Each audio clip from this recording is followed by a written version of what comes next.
Morning.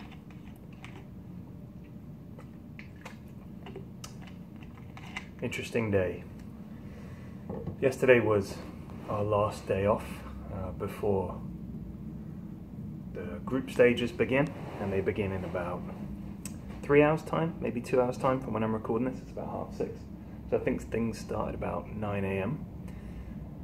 Yesterday we did Media Day, and Media Day is sort of the day when all the teams and the players and everything have to get pictures taken. They do pre-tournament interviews and stuff like that. We did a few bits of content. Slacks did quite a few things.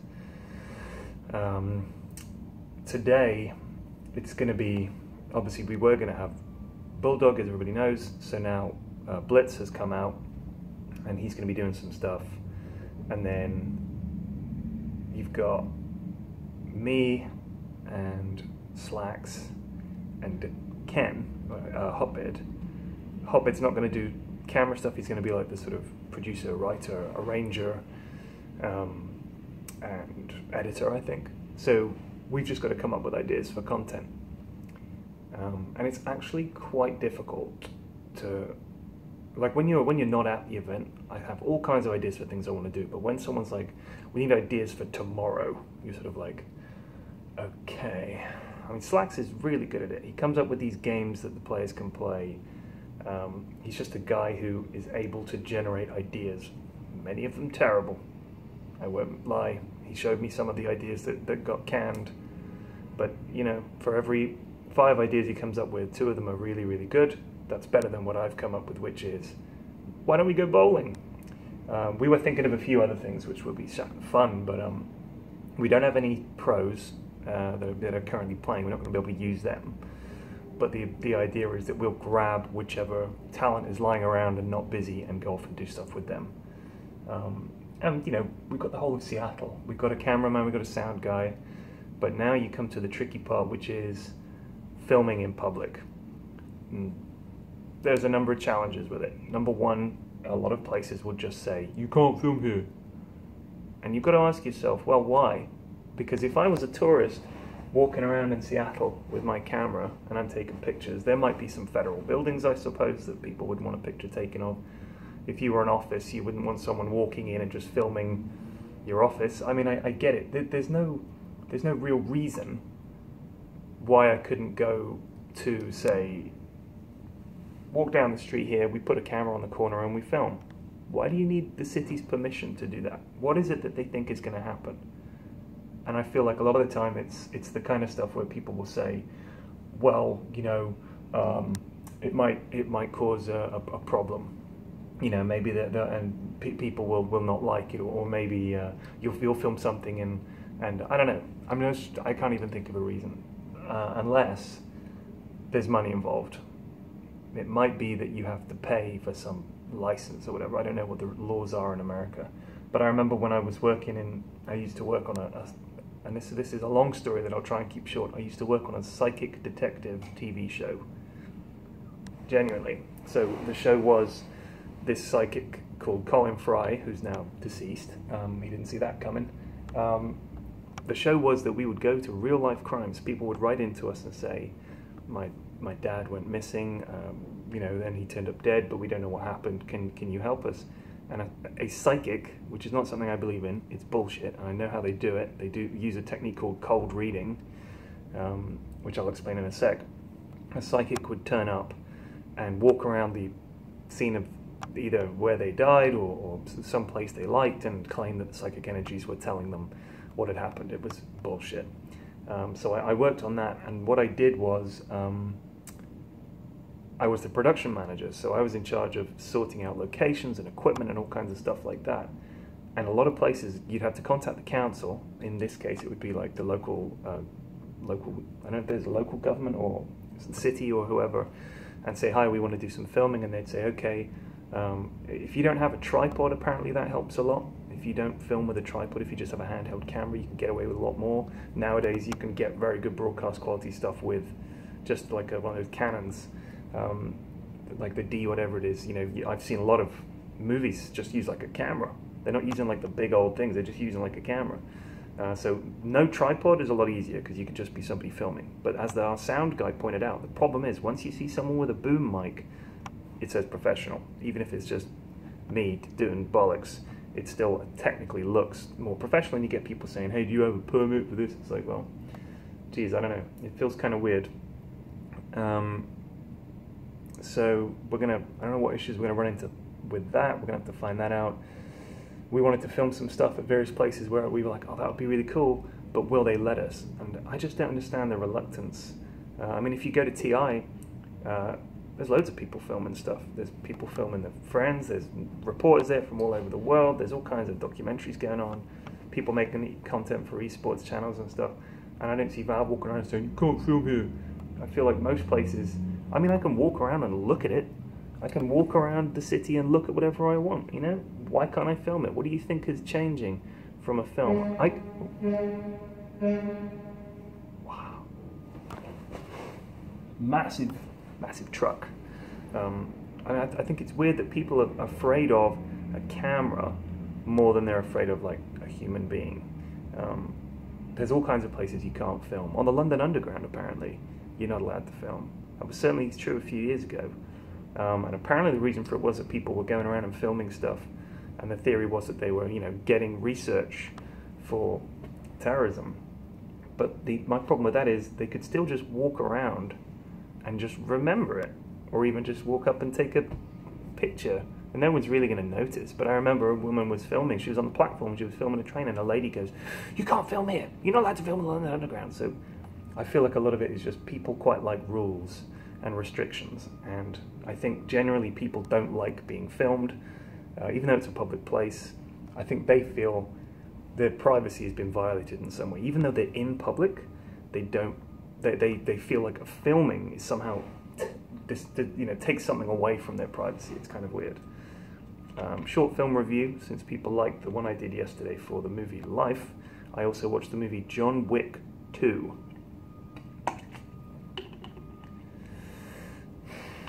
I don't know, man. John Wick and John Wick 2. I thought John Wick 1 was just like an action movie that they chucked together, and they had like an idea that what if we like trained Keanu Reeves really well to be amazing at like guns and fighting and stuff. And there was a decent amount of fighting in John Wick 1, but there wasn't really that much. There was like quite a bit, but for an action movie it was like, yeah, it was okay. And then John Wick 2 comes along, and it's just action from start to finish. And they've inserted in this weird kind of assassin world, which didn't happen in the first one, I don't think. So now there's like a hotel you can go and stay at, and all the assassins in the world go and stay at the hotel, and John Wick decides he's back in that world because he has to honor this promise he made, all this kind of stuff. And there's all these rules that they've come up with for this sort of assassin subculture, and they're everywhere, by the way. They're everywhere. I don't know how all these assassins are finding work. I mean, the murder rate would have to be insanely high for the number of assassins that appear in this film to even be making minimum wage, quite honestly. So I don't know whether it's an industry where those people need a lot of support, financial support, tax breaks, because honestly, there's like 1,000 people in that movie that are meant to be assassins. Where's the work? It's going to dry up. And there are a number of ridiculous problems with John Wick 2. Number one is he's indestructible. And I mean indestructible. At no point do we fear for John Wick. At no point. There are no other characters in the film that he's close to. They're all either rival assassins or people who think, I don't even care if this guy dies. He's an assassin. So it's like, John Wick, indestructible. Everyone else in the movie, destructible. Go. It's like, it's just the stupidest thing. And there's a scene where he's walking. This is the stupidest scene in the movie. He's walking through like a train station, and it's got a lower platform, like, you know, one of those big, long tiled sort of hallways that they have in a train station. And then there's another platform higher up, which is like a sort of gantry. And there's these two guys with John Wick and this guy. They're walking. They're like maybe you know, quite far apart, and they're walking. And they both got pistols tucked into their jackets. And imagine me doing this, pew, pew, pew, like that, and nobody noticing. In this day and age, no one noticing a dude pulling a gun. I'm sorry, but when I take this out, some people are like, because it's a weird black looking thing. You can imagine if I was holding it like this and pulled this out, a cop would shoot me. You know what I'm saying? That's scary. So John Wick has a big old pistol with a huge silencer on it. He's able to just take it out of his jacket. And remember, silenced pistols are still pretty fucking loud, especially if you're next to a lady who she's walking like here and he shoots it just across her to shoot with the light up on the gantry. And he's doing the same thing. They're just shooting each other. I'm like, what is going on? This isn't believable. He has a fight on the subway with this guy, like a knife fight. People just run off. And I'm thinking, no one going to call the police? No one thinking to call, hey, there's like a literal shootout happening right here. Oh, really? Oh, we'll be like half an hour. Give me a break. Give me a break. It's like, in all these scenes, he's in a major metropolitan area. And he's having these gunfights, in the open. No police. You don't see a single cop. Whole movie. At no point is it like, oh shit, the police are here. John Wick has to run away. The police are chasing him. Nothing. It's just all assassins. And they're everywhere. It's so stupid.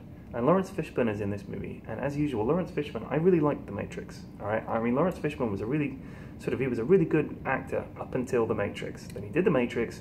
He must have made a shitload of money. He went and got enormously fat. And now he's really fucking weird in everything that he's in. You see Lawrence Fishburne, you always think like, damn, that dude is getting big and old and just weird. So he hams it up so much, it's unbelievable. He used to be like a really good actor. He's in loads of stuff in the 80s and the 90s that was kind of like not major roles, and then he's in The Matrix, and it makes him go crazy. And he's in this again with Keanu Reeves, which had just occurred to me, and it's just weird. Anyway, I could just imagine what he's like, Lawrence Fishburne, sort of arrives on the set, sits there grandly. Yes, bring me a bottle of water, whatever your name is. Oh, my name's Keanu Reeves. Yes, Keanu Rivers, get me a bottle of water. You know me, Lawrence. We've worked together. I'm sorry. I think I'd remember. Get me the water, boy. He's like this kind of weird, ogreish acting figure.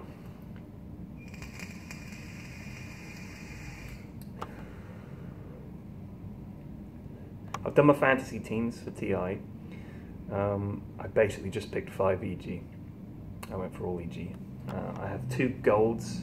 I think I didn't get all golds, which is annoying. I picked EG because I looked at the games they're playing today and I just thought, pretty good. By the way, did you know that Hotbid last year, this is interesting, last TI, he was 2nd in the world. In the world in fantasy. How about that? I mean, that's just unbelievable. And apparently if you listen to his system, it was really, he put a lot of work into it. He does fantasy football stuff. Phil, the EG manager as well, he does a lot of fantasy football stuff. And they really work it. They love it. Some people love those fantasy sports things. I'm not a massive fan. I'm not good at them. I just pick players that I like and think will do okay, and that's it. I don't monitor the situation. But I figure for this, I'll do it every day, because I'm getting up super early. I mean, I was up at 5:55 this morning, I think, which wasn't too bad. It was good to see everybody yesterday. We went out for dinner. It was very interesting to read the Reddit thread about this video, because normally when a Reddit thread gets posted, people are like, the title of the video is what's posted. But this guy was very angry, and there were a number of people that were very angry with me being at TI because I've denied Cottle Guy or someone else their spot, and don't deserve it and all the rest of it.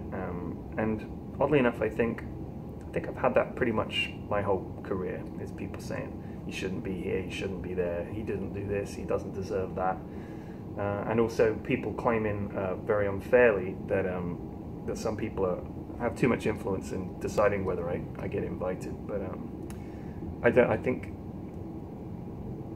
a lot of the time I'm kind of surprised myself, but I also think that hopefully I'll bring something to TI that maybe someone else could have done, but you've got to have someone, and why not? I also think they're covering their bases with the whole bold demographic and the whole old demographic, because I hit both of those bases hard. And also, I just want to say very, very briefly, thank you very much for the kind comments yesterday when I posted and said that this girl was doing all this worthy stuff, and here I am just making YouTube videos. And it's weird, you don't really understand why people I don't understand why people watch my stuff or any of the stuff that I do.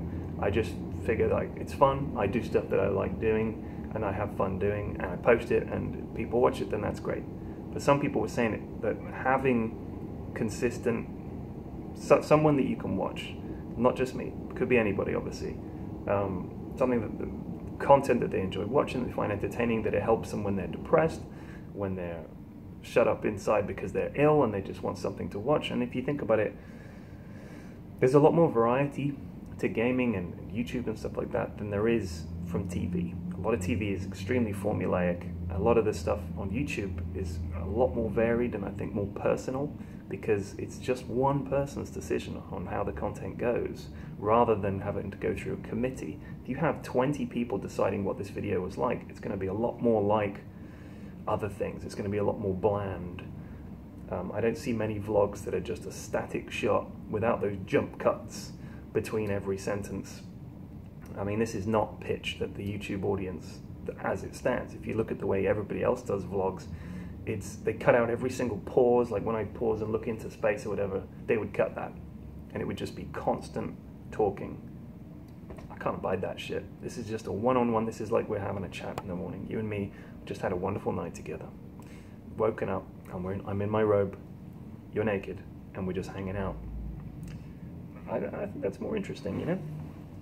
Someone said that if you play this video at faster speed, you can see the sun moving across the building, but this morning the sun has only just come up, so I'm not sure you'll be able to do it. I did also notice that when I move away from the light, because the camera has to adjust its contrast levels in this area of the screen based on how much light is coming in here.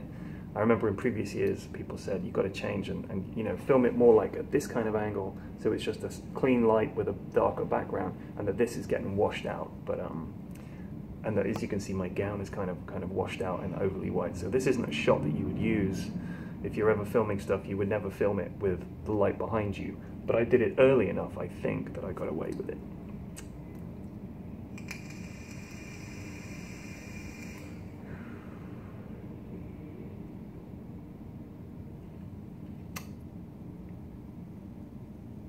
See, that would have been cut. That would have been cut on any other vlog in the world. In the world.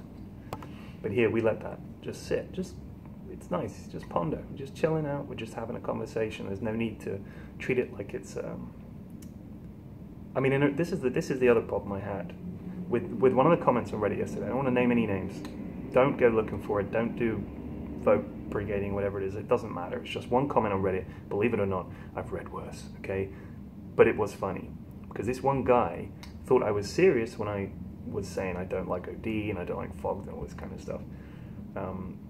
And we were talking about it, and it's never that it annoys me. It's never that comments like that annoy me. It's that I try to understand how that person came to that opinion. Love to find out how they came to that opinion. I think it's people spending too much time online and becoming too used to having everything given to them on a plate. So if something's sarcastic, people put /s. If something's a joke, they'll put that horrible laughing face with the tears. So they're like, oh, this is a joke, okay. So for some people, that's the only way they can tell.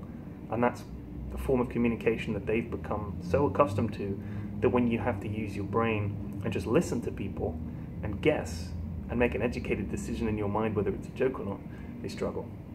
Anyway, I had to cut it short because I only had 19 minutes left. Only 19 minutes of me talking bollocks. Perhaps tomorrow we'll have more. Thanks for watching. I'll see you soon.